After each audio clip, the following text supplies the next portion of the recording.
Hello friends, नमस्ते। ambucooksमा यहाँहरु सबैजनालाई स्वागत छ। आज चाहिँ मैले चिनी राखेर अनि चिनी नराखिकन सादा फिनी बनाएर ल्याएको छु। भिडियो अन्तिमसम्म हेरेर जानकारी लिनुहोला। मन परे एक लाइक अवश्य गरिदिनु होला। आउनुहोस् अब बनाउन सुरु गरौँ।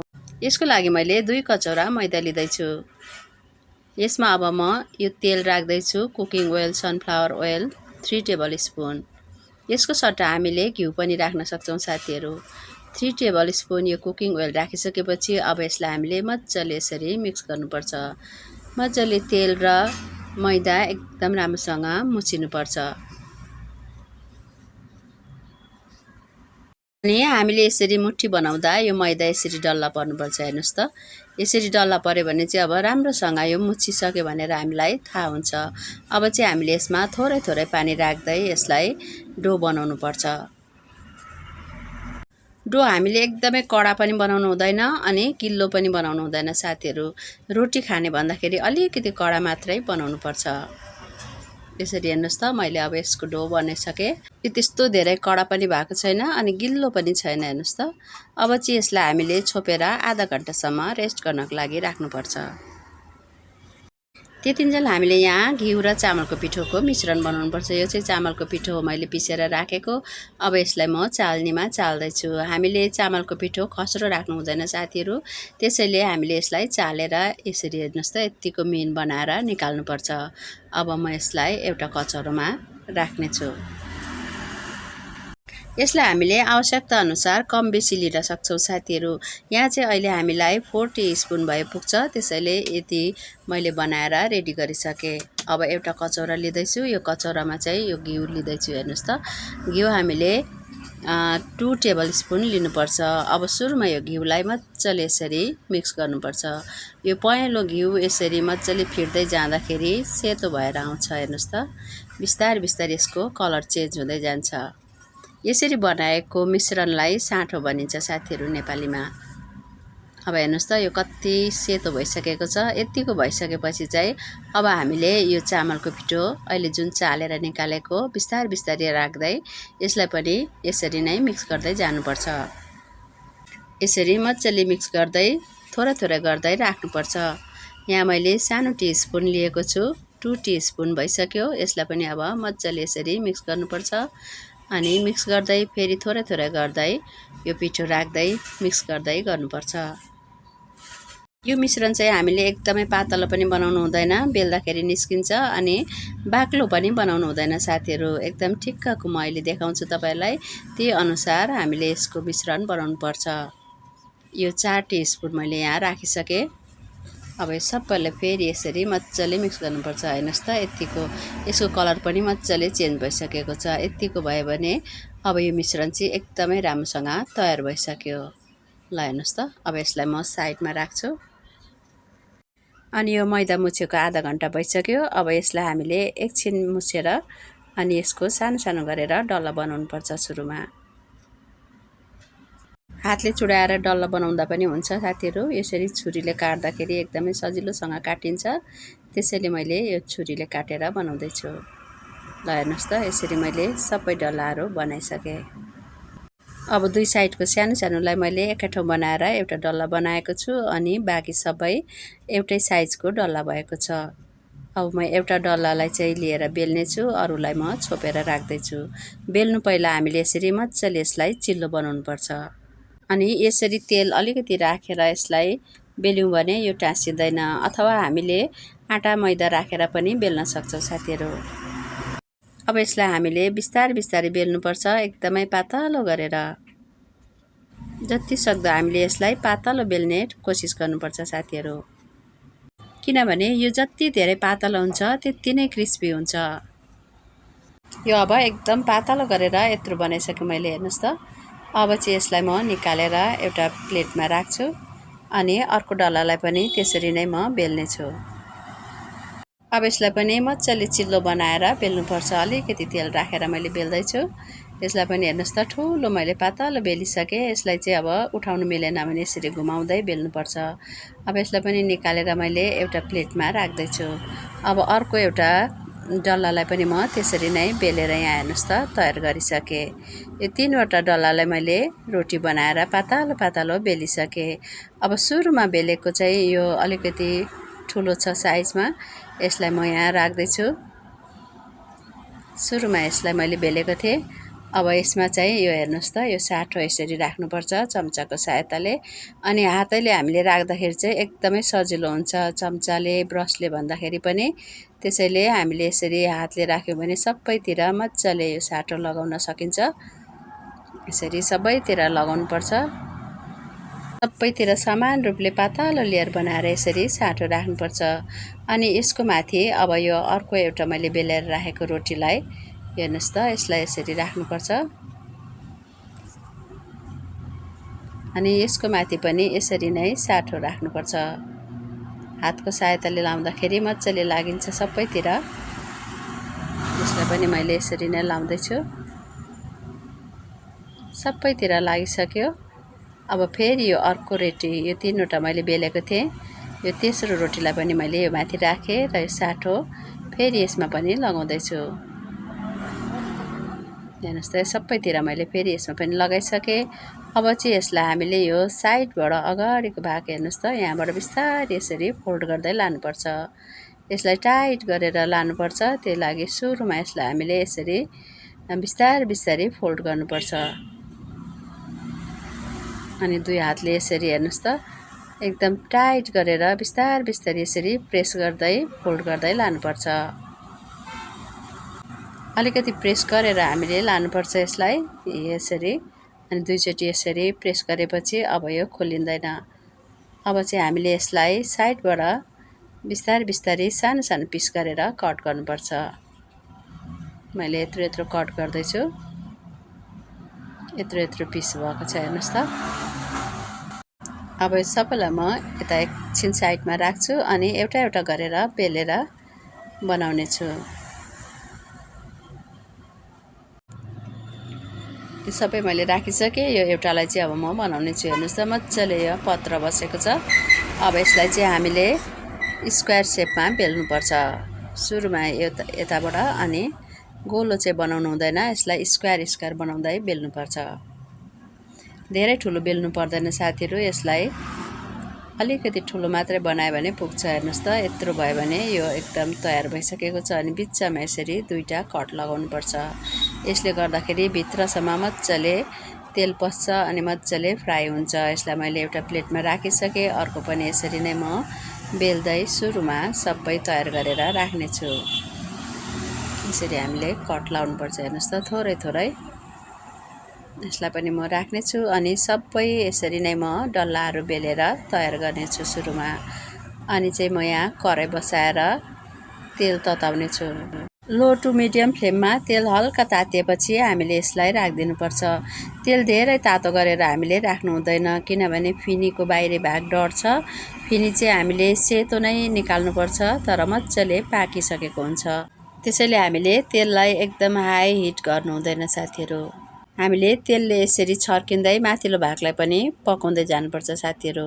अब तल्लो भाग एकछिनसम्म फ्राई भएपछि अब यसलाई बिस्तारै पल्टाएर अर्को भागमा पनि त्यसरी नै तेल छर्किँदै पकाउनुपर्छ।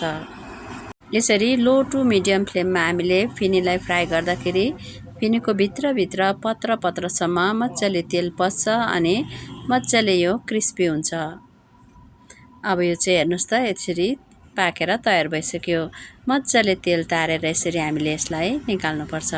यसरी नै हामीले सबै फिनीहरूलाई फ्राई गर्दै निकाल्नुपर्छ। फिनी मजाले क्रिस्पी हुन्छ, तर हेर्दाखेरि यो सेतो नै हुन्छ साथीहरू। यो चाहिँ मैले सादा फिनी बनाइरहेको छु अहिले। अब बाँकी रहेको डल्लाबाट चाहिँ म चिनीको चास्नीमा डुबाएर गुलियोवाला फिनी बनाउने छु। त्यो पनि एकदमै टेस्टी हुन्छ साथीहरू। यसरी मैले सबै फिनीहरू फ्राई गरेर निकालिसकेँ।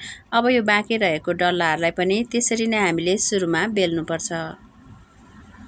यसबाट चाहिँ मैले अलिकति सानो सानो साइजको फिनी बनाउँदैछु, जसलाई चाहिँ चिनीको चास्नीमा राखेर गुलियो बनाउने छु। यो एउटा रोटी मैले बेलिसकेँ। हेर्नुहोस् त, अब यसलाई चाहिँ म प्लेटमा राख्नेछु। त्यसै गरेर बाँकी सबै डल्लाहरूलाई मैले बेल्नेछु। यहाँ चाहिँ मैले 5वटा डल्ला राखेको छु साथीहरू। 2वटा रोटी मैले बेलिसकेँ, योसँग 3वटा पनि बेलिसकेँ। एकदमै सजिलो हुन्छ यसरी बनाउँदाखेरि।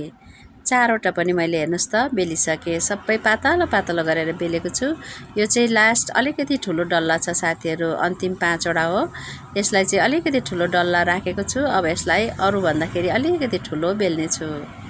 ल हेर्नुहोस् त यो पनि मैले मजाले बेलिसकेँ। अब यसमा चाहिँ सुरुमा यो साटो राख्नुपर्छ। यो चाहिँ सबैभन्दा ठुलो रोटी हो।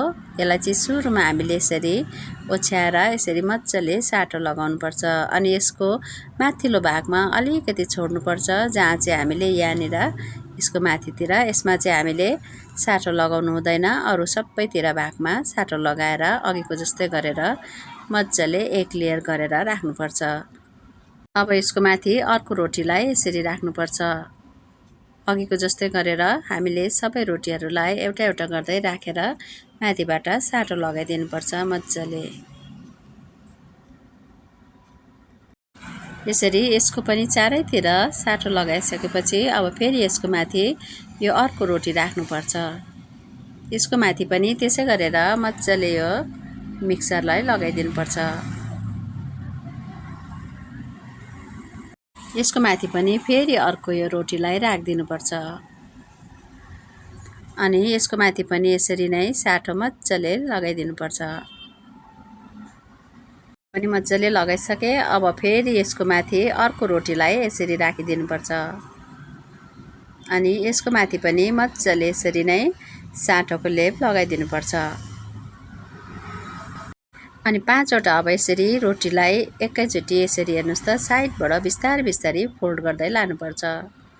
अब यसलाई हामीले यसरी मजाले प्रेस गर्दै रोल गर्दै लानुपर्छ।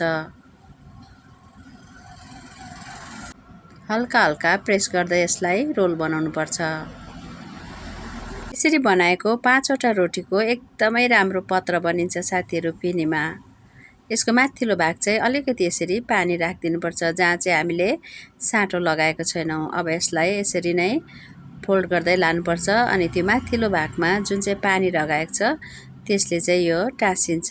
अब चाहिँ यसलाई सानो सानो पिसमा कट गर्नुपर्छ साथीहरू। अघि सुरुमा बनाएको भन्दा पनि सानो सानो गरेर यसलाई पिस गर्नुपर्छ। यत्रो साइजमा हेर्नुहोस् त। अब यो पिसहरू सबैलाई एउटा भाँडामा राखेर अब एउटा एउटा गरेर हामीले बेल्नुपर्छ। यसलाई बेल्दा चाहिँ हामीले अघिको जस्तो ठुलो गरेर बेल्नु हुँदैन साथीहरू। यो बाक्लो छ 5वटा रोटीको बनाएको, अघि सुरुमा बनाएको हामीले 3वटा रोटीको। यसलाई चाहिँ यसरी बिस्तारै बेल्नुपर्छ अनि धेरै ठुलो बेल्नु हुँदैन, यत्रो भए पुग्छ हेर्नुहोस् त। अब यो सबै डल्लाहरूलाई एउटा एउटा गर्दै बेल्दै हामीले राख्नुपर्छ एउटा प्लेटमा। अनि एकैचोटि तल्न सजिलो हुन्छ हामीलाई। ल हेर्नुहोस् त यो चाहिँ अब रेडी भइसकेको छ। अब यसलाई हामीले तल्नुपर्छ। यसको लागि अघिकै तेल मैले लिँदैछु। तेल राम्रोसँग तातिएको छैन।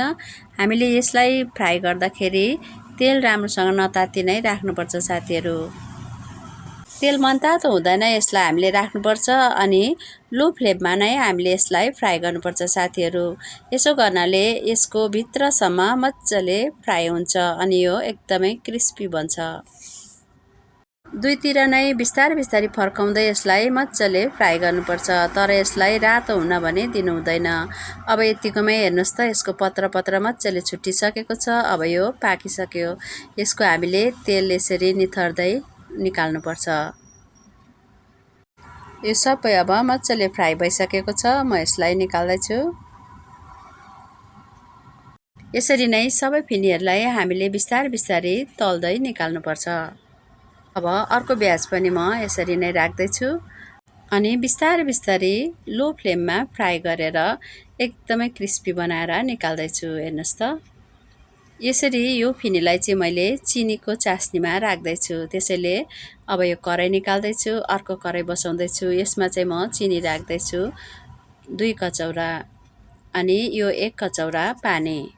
2 कचौरा चिनीमा 1 कचौरा पानी राख्नुपर्छ साथीहरू। अब यसलाई लो फ्लेममा मजाले पाक्न दिनुपर्छ। यसरी चिनी मजाले मेल्ट भइसकेको छ हेर्नुहोस् त। अब यो रेडी भयो भनेर कसरी थाहा पाउने भन्नाले यसरी हामीले चास्नीलाई हातमा लिनुपर्छ अनि यसरी हेर्नुपर्छ। यो तार तार भयो भने चाहिँ हामीले सम्झनुपर्छ यो चास्नी अब एकदमै रेडी भयो। अब यसमा हामीले आधा कागतीलाई पनि निचोडिदिनुपर्छ यो चास्नीमा। यसो गर्नाले हाम्रो यो चास्नी जम्दैन। अब यसलाई मजाले यसरी मिक्स गरेपछि हाम्रो यो चास्नी तयार हुन्छ। यसलाई एकछिन सिलिन दिनुपर्छ। मनतातो भएपछि अब यसमा हामीले यो तलेर राखेको फेनीलाई डुबाउँदै निकाल्नुपर्छ।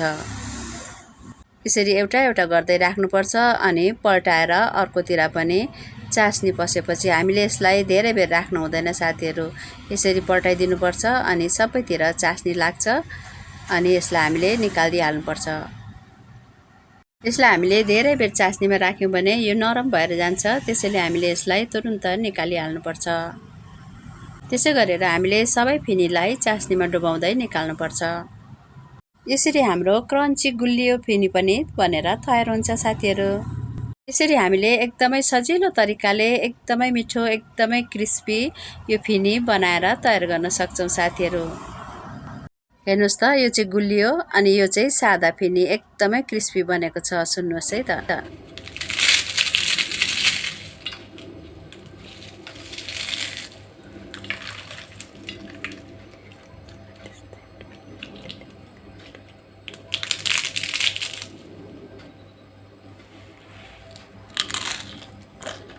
खाँदा पनि एकदमै टेस्टी छ साथीहरू। भिडियो मन परे एक लाइक अवश्य गरिदिनु होला। नयाँ साथीहरूले च्यानललाई सब्स्क्राइब गर्न नबिर्सिनुहोला। आगामी दिनहरूमा अझै राम्रो भिडियोहरूको नोटिफिकेसन पाउनका लागि साइडको बेल आइकनलाई पनि प्रेस गरेर राख्नुहोला। भिडियो अन्तिमसम्म हेरेर सम्पूर्ण जानकारी लिनुभएकोमा थ्याङ्क यू सो मच। मेरो च्यानल ambucooksमा यसरी नै जोडिरहनुहोला। हामी सम्पूर्ण नेपालीहरूको यो दोस्रो महान चाड तिहार 2081 सालको हार्दिक मङ्गलमय शुभकामना। Happy cooking.